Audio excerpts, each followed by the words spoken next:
کسی شخص نے آ کر چھٹے امام سے سوال کیا کہ مولا کیا وجہ ہے کہ جب ہم کسی مومن کے جنازے میں آتے ہیں تو 5 تکبیریں پڑھا کرتے ہیں، لیکن جب کسی غیر مومن کے جنازے میں جاتے ہیں تو 4 تکبیریں پڑھا کرتے ہیں، اس کی علت کیا ہے؟ علل الشرائع میں اس کے ایمان کی روایت کے ذیل میں 2 جوابات دیے گئے ہیں۔ ایک جواب میرے موضوع سے تعلق رکھتا ہے، آپ کے سامنے بیان کر دیتا ہوں کہ امام علیہ الصلوۃ والسلام نے کہا کہ کیا تم نے یہ روایت نہیں سنی، بنی الاسلام علی 5، اسلام کی بنیاد 5 چیزوں پر استوار ہے، الصلاۃ والزکاۃ والصوم والحج والولایہ۔ کیا مولا سنی ہے کہ اسلام کی بنیاد 5 چیزوں پر کھڑی ہے؟ پہلے نماز، دوسری زکوٰۃ، تیسرے روزہ، چوتھے حج، 5ویں ہم اہل بیت کی ولایت۔ لہذا جتنی ندا اس ولایت کے لیے دی گئی ہے اتنی ندا کسی اور چیز کے لیے نہیں دی گئی۔ کیا مولا بالکل سنا ہے؟ کہا کہ کیونکہ تم ان 5 بنیادوں پر عمل کرتے ہو، نماز پڑھتے ہو، روزہ رکھتے ہو، زکوٰۃ دیتے ہو، حج کرتے ہو، اور یہ سارے کام ہم اہل بیت کی ولایت کے تابع ہو کر انجام دیتے ہو، لہذا جب کسی مومن کے جنازے پر جاتے ہو تو وہ کیونکہ 5 بنیادوں کو ماننے والا ہے تو اس کے جنازے پر 5 تکبیریں پڑھی جاتی ہیں، اس کے جنازے پر 5 تکبیریں پڑھی جاتی ہیں۔ اور وہ شخص کہ جو ہم اہل بیت کی ولایت کا معترف نہیں ہے، وہ نماز تو پڑھتا ہے، زکوٰۃ تو دیتا ہے، حج تو کرتا ہے، روزہ تو رکھتا ہے، لیکن کیونکہ ہم اہل بیت کی ولایت کا معترف نہیں ہے لہذا اس کے جنازے پر 4 تکبیریں پڑھی جاتی ہیں۔ تو اب یہ 5 اور 4 کا فرق آپ کو سمجھ میں آیا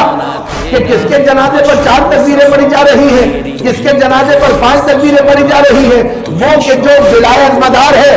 اس کے جنازے پر 5 تکبیریں پڑھی جا رہی ہیں۔ اور اگر آپ کے اذہان اس جانب متوجہ ہوں کہ وہ 5ویں تکبیر کہ جس سے پہلے مومن کے جنازے پر ایک دعا پڑھی جاتی ہے، میت آپ کے سامنے رکھی ہے، اس کے احوال سے میں اور آپ واقف ہیں، صبح و شام کیسے گزارتا تھا جانتے ہیں، لیکن کیونکہ اہل ولایت ہے،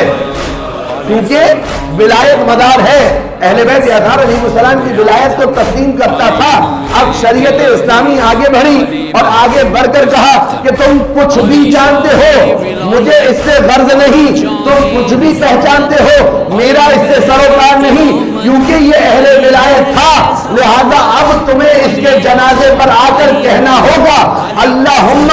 انا لا نعلم منہ الا خیرا، اے اللہ میں اس کے بارے میں سوائے خیر کے کچھ بھی نہیں جانتا،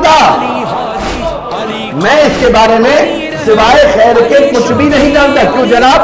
آپ کیا کچھ نہیں جانتے؟ نہیں، بہت کچھ جانتے ہو، لیکن شریعت کا زبان کو بند رکھو، سوائے خیر کے اس کے بارے میں کوئی کلمہ ادا نہ کرنا۔ تو عزیزان محترم وہ خیر کیا ہے؟ وہ خیر ولایت اہل بیت اطہار ہے کہ جس کی گواہی میں اور آپ آ کر جنازوں پر دیتے ہیں، اور اس ولایت کی شان یہ ہے کہ کچھ بھی جانتے ہو،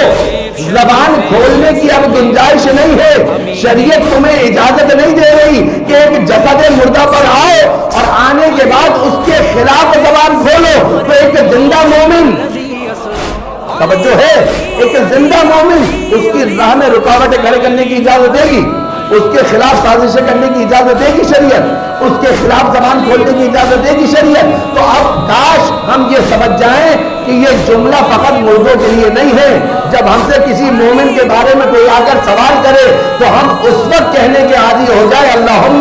انا لا نعلم منہ الا خیرا، انا لا نعلم منہ الا خیرا، کہ بھائی میں اس کے بارے میں سوائے خیر کے کچھ نہیں جانتا، وہ علی کا موالی ہے، میرے لیے یہی خیر ہے،